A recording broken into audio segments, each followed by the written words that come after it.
It's Spoilerin time, folks. A Cordkillers production, but unlike Cordkillers, where we talk about the things we can watch and how to watch them, here we've already watched them and we spoil the loving crap out of them. This week, we're going to talk about The Office UK, which we're rewatching, episode 2 of season 1, True Detective, episodes 6 and 7 of season 3, and the movie Captain Marvel. I'm Tom Merritt, and I'm joined by my friend and co-host, Brian Brushwood. Hello, beautiful people. But most importantly, we have to start things off by, I suppose, checking in on the summer movie draft.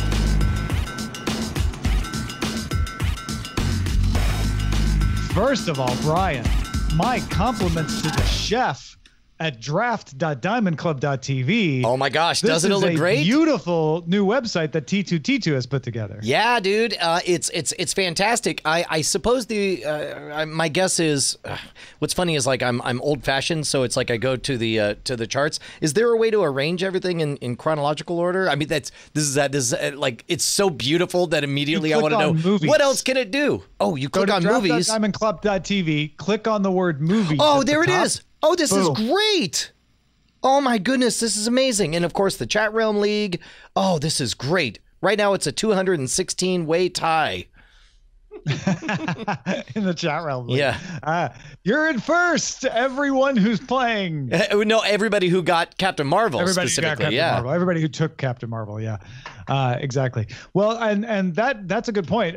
Nothing was in the movie draft last week to go up against Captain Marvel. So Captain Marvel is the only movie with any money at $264,884,000. That a chump change. Not too shabby. That's a pretty good buy for the old Team Drawn Tracker there. Yeah. Meanwhile, I guess they got Toy Story 4 and It Chapter 2.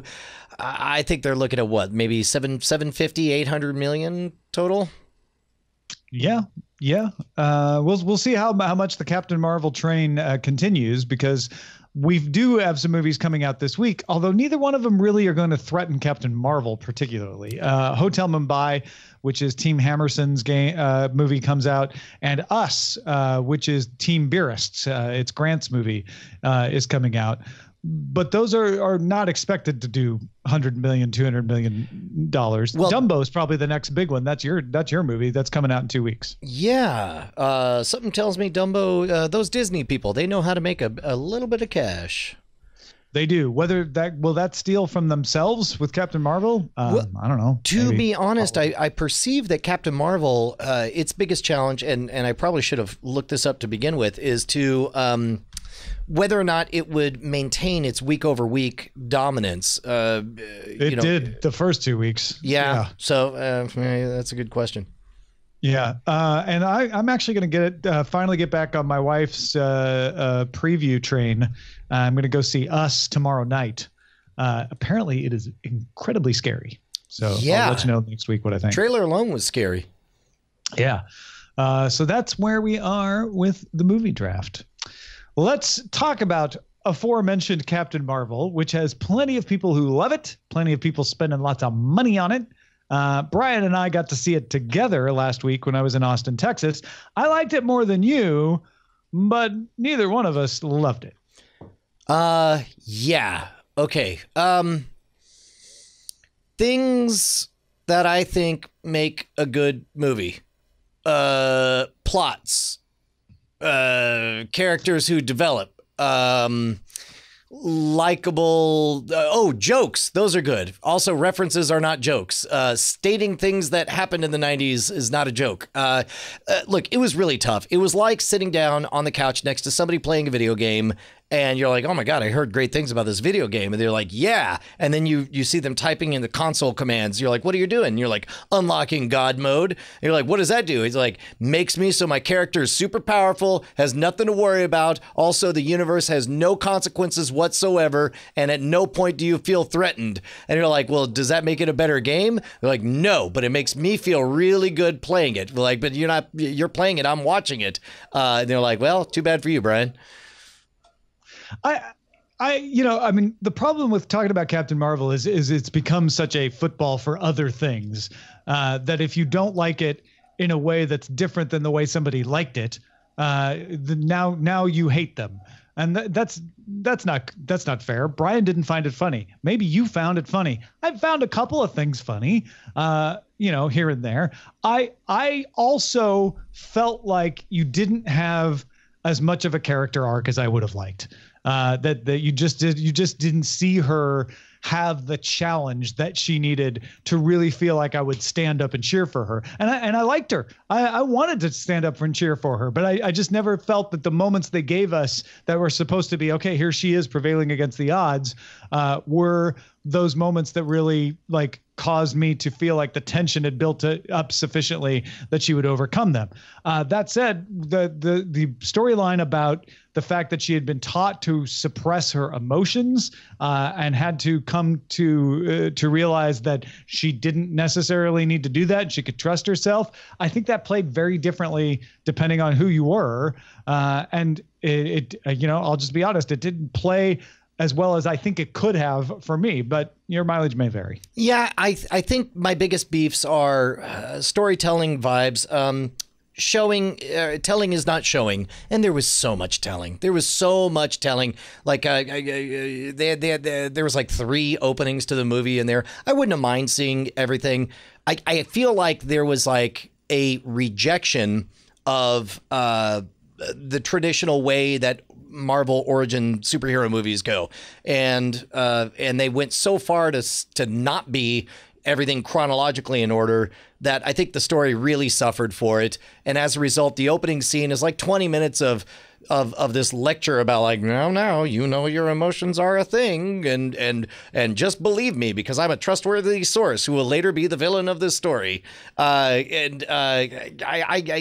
don't know. And I felt overly handled in terms of like, there's something about this cat a billion times. And I still maintain, and I said this back in Austin when we were sitting around talking about it, that a lot of the things that bother you are perfectly justified, but would not have bothered you nearly as much if you had been given a couple of other really good things.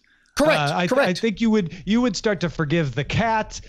You would forgive 100%. Some of the references. A lot of that stuff would just go out of the window if you had something else. And I'm not even going to try to come up with what that other thing would have been. But I think it just needed that one more moment to kind of push you into, okay, that was pretty awesome. I can forget about all this other stuff that was bothering me. I will disclaim now. I would say in terms of my criticisms, the more legitimate are too much telling, not enough showing. The jokes fell flat because they weren't jokes; they were just references. Not enough of a character arc. I never felt imperiled. The universe was made of rubber. At one point, she just like as an off thing just destroys a rockola, and everybody shrugs like that's just a normal thing. This is the universe we live in. Those are the more legitimate cinematic concerns. Plus, on top of that, and emotionally, maybe this is the one that secretly is driving the others. What a waste of the scrolls. What a waste of the scrolls. I don't know. I don't know if it's a waste of the scrolls or not. I think that is very much in the eye of the beholder, based on what more we learn about the scrolls in the future and what you expected the scrolls being a Marvel comic Sure. thing. Well, keep in mind that the scrolls were a very powerful super weapon of storytelling. They were a metaphor for the Red Scare, for the idea that somebody you know and love and go to church with could secretly be a communist, right? That was the power of the scrolls, is that they could pretend to be humans. And they were, as far as I know, virtually never represented as sympathetic characters outside of like a one going against type story here or there, but to make them a sympathetic bad guy. And again, I could even be on board with that if you portrayed them effectively as monsters. But also the Kree were bad guys, and you had to know that just by being told that, because you certainly didn't see the Kree doing things that were terribly dishonorable or horrible. They looked like a team of elite super troopers enforcing some kind of justice. Like, I would have loved a version of that where it's like, get me on board with the Kree, make me horrified to discover who they really are, and then let me side with the Skrulls or whatever. But I just didn't really feel it with it. It didn't get me. The things that I enjoyed about this were the relationship between Ms. Danvers and her friend when they reunite, and the child who looks up to her. That is when I started, on my personal scale, I was like, this movie's fine. Fine is kind of down below average. So it was somewhere before that, but when it got to fine. Most of the movie, I'm like, this is fine. I mean, I enjoyed Captain Marvel. I enjoyed her powers and her battles. I enjoyed the space scenes. I was not necessarily feeling like this was a really compelling story arc. I loved seeing Samuel Jackson. I differed with you on that. I thought every scene with Samuel Jackson was super fun for me. I was not bothered by the cat. Maybe that's why. But it wasn't until we started to get some actual like, oh, this is who she was, and this is where she's going. And I liked the final battle enough that it raised it just to good, like just barely, nose above water to good for me. But, for me, certainly not the best Marvel movie that I've seen. And I'm okay with that because I do think we're going to see a better version of this character for me in Avengers Endgame. Man, I hope so. And I hope I don't carry the baggage of me being disappointed by this movie going into Endgame. I got to tell you, though, it made me reevaluate a lot of other movies that had, if they had, I'm talking about Marvel movies. There are a lot of Marvel movies that I dinged on because they had flat points or they seemed by the numbers. But even those movies had a antagonist with a story who I was compelled by and interested in, and all of a sudden I'd hate to say it, Tom, but this is bottom 10% of all Marvel movies in my book. For you. For me. And again, it's just the story structure that it's such a bummer. I don't know.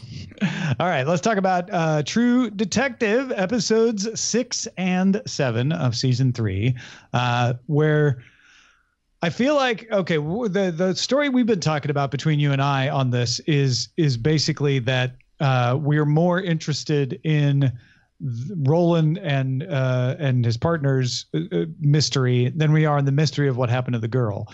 This episode starts to give us a lot more about the girl. We actually see in episode 7 the pink room that she's been talking about. And I don't know about you, but for me, it further solidified that that's not the revelation. Like I felt a little thrill when I'm like, the pink room, that's what she's talking about. But it's not mystical. It's not unexplainable. It's like, kind of see where this is going and why she's messed up.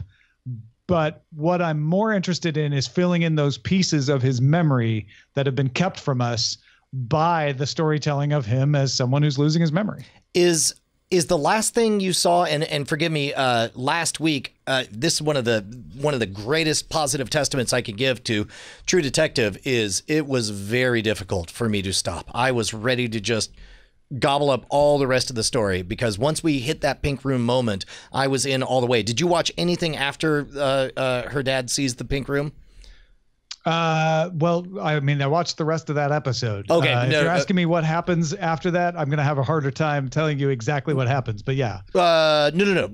Because there's a whole episode where much more like there's an implication in that moment where you get when you see the pink room. And wait, did you watch episode 8? I guess I did. I didn't think I did.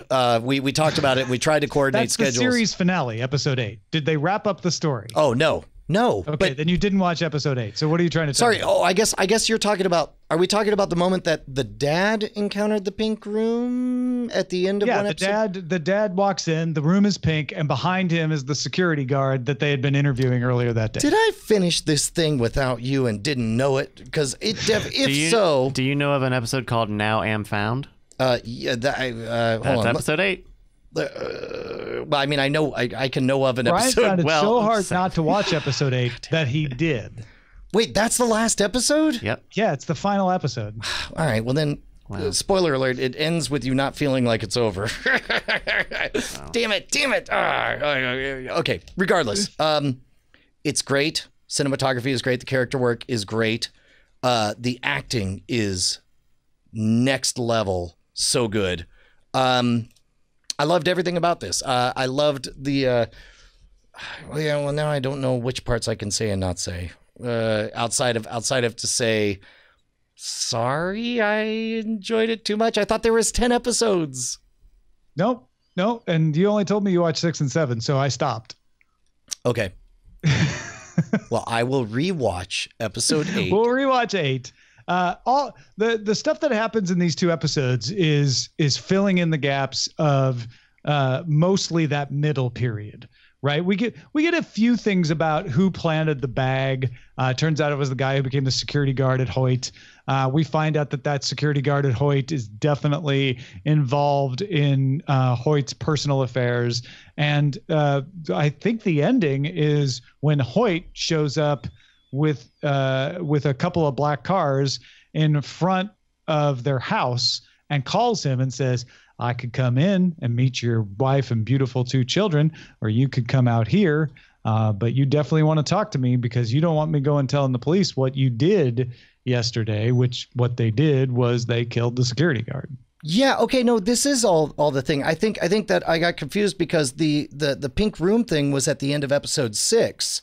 And then, okay. I remembered which episode it was at. Okay. Okay. So, we good? We good? Yes. We are still in sync. We're still on the same page. Yeah. Episode 6 ends with her dad finding the pink room and then on Hoyt's property. Episode 7 is the one where it's like they find the dead body. It's clearly a staged suicide. All of that stuff. And that scene with Hoyt, like the terror when you realize the amount of power that they are up against. This as overstated a bad guy as this crazy, powerful people pedophile ring is, and as ham-fisted as it was when they're like, oh, ties into this season of True Detective, throws down a newspaper with Woody Harrelson's photo on it.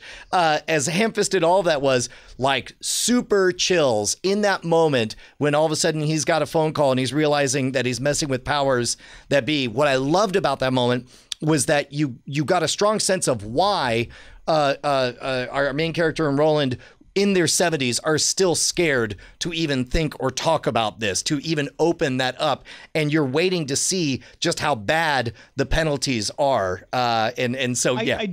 I didn't fall for it, but I still gave a nod to the construction of this episode where they're like, you and I, we got to talk about what we did back then when we reopened the case. And they have the moment where the dad is now dead, and they're like, we did that. We drove him to that. And I was like, you're definitely trying to make me think that that's what you were feeling guilty about. And I'm pretty sure another shoe's going to drop. And of course it does. Right. By being the security guard getting killed. But the implication of that is it's what stops him from continuing in his career.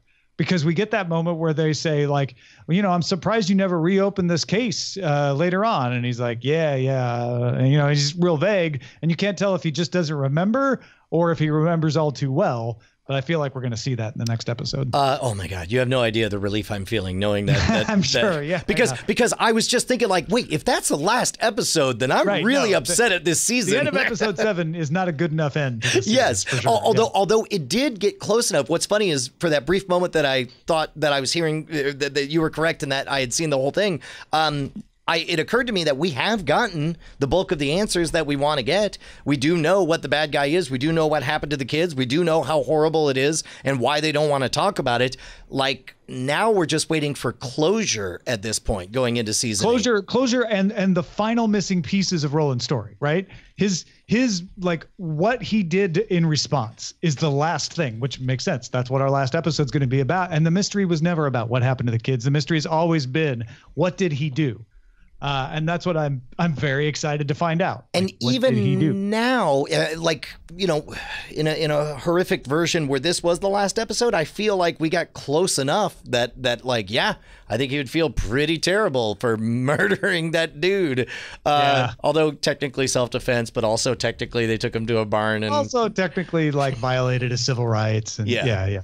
But now, what do you think inspired in the security guard guy that level of commitment? I guess just is it a fear of Hoyt or is it a devotion to him? I think it's pretty complex, right? Part of it is money and status, right? When he was a highway patrolman, he's like, I don't miss hemorrhoids and $15,000 a year. So part of it is like, this guy saved me. He gave me a well-paying career.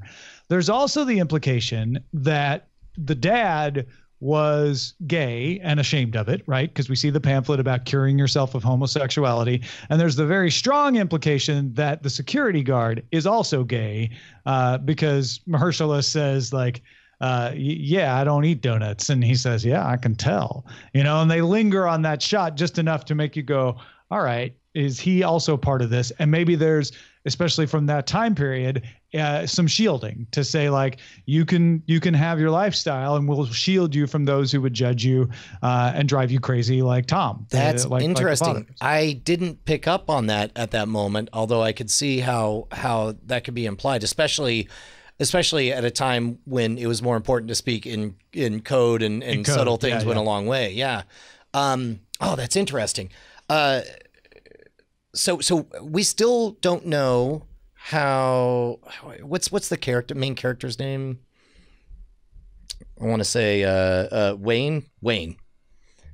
Wayne's wife. We still haven't seen her pass. We still don't know how she dies, right? Right. I think that's the other thing that we might see come into play.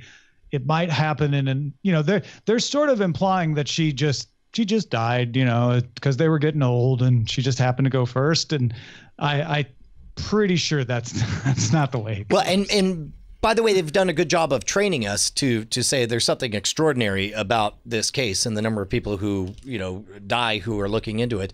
I did enjoy, I don't know if subtlety is the right word, but all the things that weren't said when Wayne figures out that his son is having an affair with that journalist, and that's why, and that she pursued this specifically to get access to Wayne for this interview, and this weird transactional, everything just sort of by implication, and him saying, like, hey man, if it makes you feel better, at a time I was a fairly passable investigator, so it's not the craziest thing for me to figure this out. If I can remember what I ate for lunch, that's a big achievement. But detecting things, I've been doing that for a long time. Yeah. Right. I really enjoyed that scene, and it felt very sincere. I also the other thing I was going to ask about was, do we know? Are we going to get a resolution to his daughter's story? Because really all we've seen is the daughter very young, or she doesn't want to talk to you anymore. And we get our first scene of her in the reinvestigation period where she's on great terms with her dad. She's like, yeah, I don't want to go either, but it's a big step, so I have to. Thanks for driving me, Dad. Now come on, help me move in. Like it's all there's nothing bad between those two. So whatever goes wrong between them is yet to happen as well. Yeah. In fact, I guess I hadn't realized how old the daughter was in that reinvestigation period, roughly 1990, I guess, because it almost thought like that hit me hard. And I was like, wait, are they going, is there another middle ground slightly after the reinvestigation period? But I guess that must have been the same time. Yeah. Here's another thing I just discovered looking at IMDb to make sure I was getting the names of the characters right myself. Do you recognize Edward Hoyt's voice on the phone? Uh-oh, no. Because it's Michael Rooker. Is it really? Oh, that's amazing. That's fantastic. Yeah, so that makes me even more excited to watch this last episode. Hells yeah. All right. Anything else about True Detective 6 and 7? Now that we realize we really have only watched 6 and 7. Sorry. Well, and this is an artifact of anti-spoiler culture. Is that like the last thing I want to do? Like all of a sudden I realized, oh shoot, are my hands tied? I can't talk about it. But I'm glad. Well, and it's all my fault because I mistakenly said the pink room scene came at the end of 7, and I just didn't know what I was talking about. It comes at the end of 6. I just remembered it being the end of an episode. Right. Well, and it was, in terms of mystery solving, the most important ending, so of course you would assume it would be the most recent one. But dude, it's great. It's as good, possibly possibly better than season 1. I don't know if it's better than season 1 yet. Let's hold off and see how they wrap it up. Okay. It could end up that way though. Yeah. Because the thing about season 1 is they gave you a lot of mystical yellow guy stuff, and in the end, that was fun, but what they gave you in season 2 was a lot of like, no, this is real world, like abhorrent stuff. And I'm like, yeah, I missed kind of the mystical weird stuff from the first one. This one seems to be striking the balance between them. Like, yeah, we're going to give you implications that maybe it's mystical with some weird dolls and stuff, but it turns out it's just going to be real life abhorrent stuff, which I think is a more compelling story. Gambling Man in the chat is saying that the daughter getting dropped off at college was definitely indeed another timeline. I guess it has to be because she is younger in most of that timeline. Yeah, so. they're both kids because remember they were sleeping in the back of the car and the mom was freaked out and had to go check on them. But honestly, I mean, that doesn't really change anything for me. It's more of a, well, obviously they had a good relationship, so we're going to find out why that soured. Yeah. Okay. I'm just glad that it wasn't crazy in that moment. Yeah. So here, if there's one superpower, like season 1 had, of course, great acting and all that stuff, but you know, if you're going to point to a amazing piece of cinematography, you would point to that unbroken shot that they did in season 1. In season 3, every scene with Roland and Wayne in their 70s is electric. I believe that they are old as hell. I believe it. I believe it. Table where they're investigating, and she's like, "I can't believe you guys are still cops at your age." And they're like, "Yeah, well, we just, you know, it's all we know. So that's what we do." And then he's like, "I gotta pick her up," and he's like, "No, man, you're having a moment. Chill." I believed all of that. Oh, it was so good. Yeah, so good. All right, let's move on then, shall we, to The Office UK episode 2 of season 1. By the way, we got an email from Matt in Leeds, UK, who says, as a UK resident, I had a similar reaction to Brian when the US Office came out. It felt like a bad copy of a series I didn't think needed an Americanized version. However, after it ran out of UK source material, the US Office came into its own and surpassed the UK version, becoming one of my favorite series of all times. Without the success of the US Office, I doubt Parks and Rec would have been made, which is also one of my all-time favorites. Thank you, Matt. Yeah, legit point. Also, I think I'm getting past it. It's really hard to say because I keep translating all the characters into their U.S. counterparts, and I keep discounting. Again, at the time, this was all revolutionary storytelling, and the story beats were not familiar, and seeing, you know, what you would expect to be the main character acting so preposterously was novel. But it takes me a while to give up thinking how much better our Dwight is than theirs, and how much better Jim is than Tim, and so on. But near the end, I feel like I was getting past it. It is interesting. Two main things.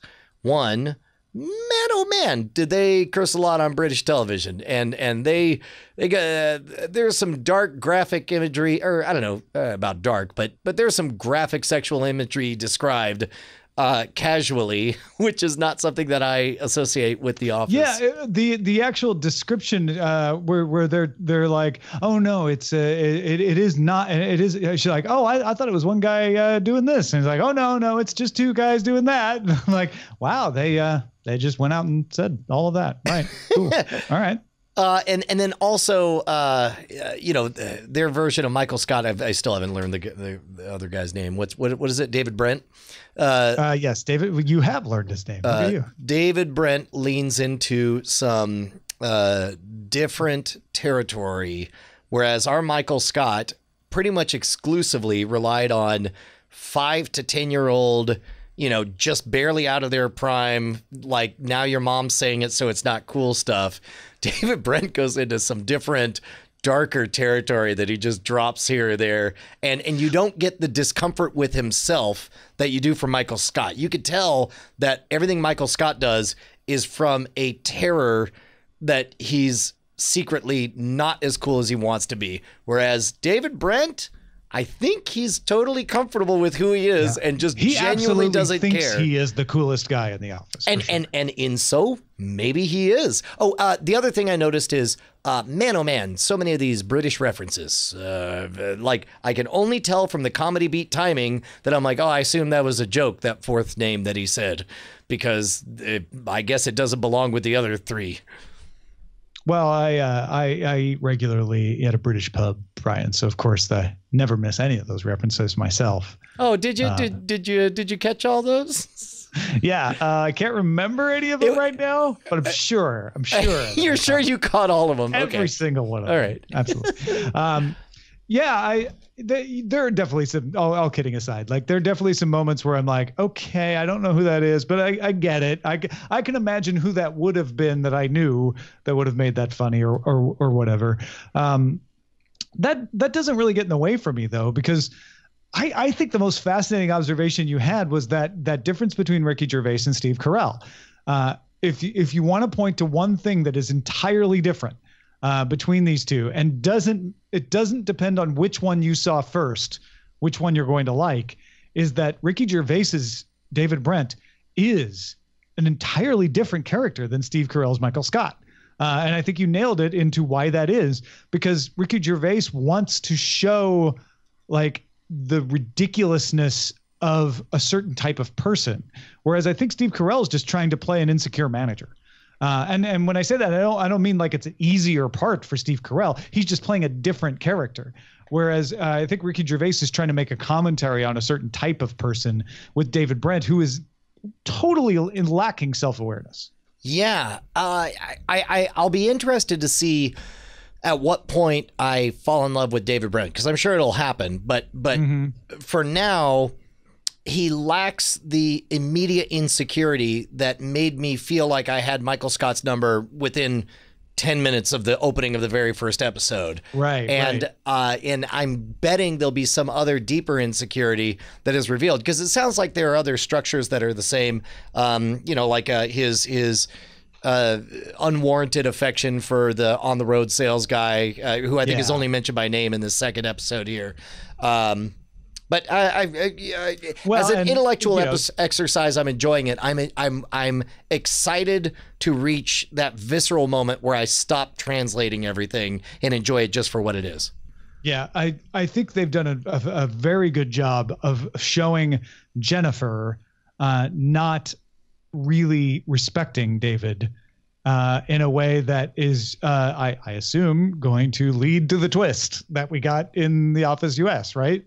And that I'm buying that Jennifer doesn't like David but tolerates David because she has to right now. I think that's sold. Thought it was interesting too, and I don't remember if the US version did this or not, but Donna was, someone that is just a friend of David's daughter that he's letting shadow him, and she is a vehicle for showing off sexism in the workplace. Well, but also circa 2001. She's the eyes through which we see The Office for the first time. He's taking her on a tour. There was nothing like that in the US version of The Office. There wasn't. Okay. I couldn't remember if there was. So I wasn't certain if I'd just forgotten it. But I thought that was a really cool vehicle for touring us around, because suddenly, and maybe this is on purpose, but Gareth and is it Dawn, the receptionist, their relationship in the first episode is the typical, he's got a crush on her. She kind of thinks he's cute, but she's got a boyfriend, right? In this episode, through Donna's eyes, they look like a couple, right? Right. He's playing with her hair and they're just like, flirty, joking around all the time. And we never see the boyfriend. There's no will they, won't they. I mean, it's very clearly Tim is if he hasn't already spent time with her, is about to. Yeah. And I don't think that's what we're set up for next, but who knows? Yeah. Have you already seen the UK Office? I have. I've watched it all the way through, and I don't remember all the twists and turns about it. So I'm sort of enjoying it for the first time again. Right on. And I must have been drinking heavily when I watched it the first time through. Too much TMI. Hey, everybody. That is it for this edition of Spoilerin Time. Thanks for supporting us at patreon.com/Cordkillers and allowing us to be able to do this every week. We will be back next week with the third episode of The Office, the finale of True Detective, and more. Talk to you then.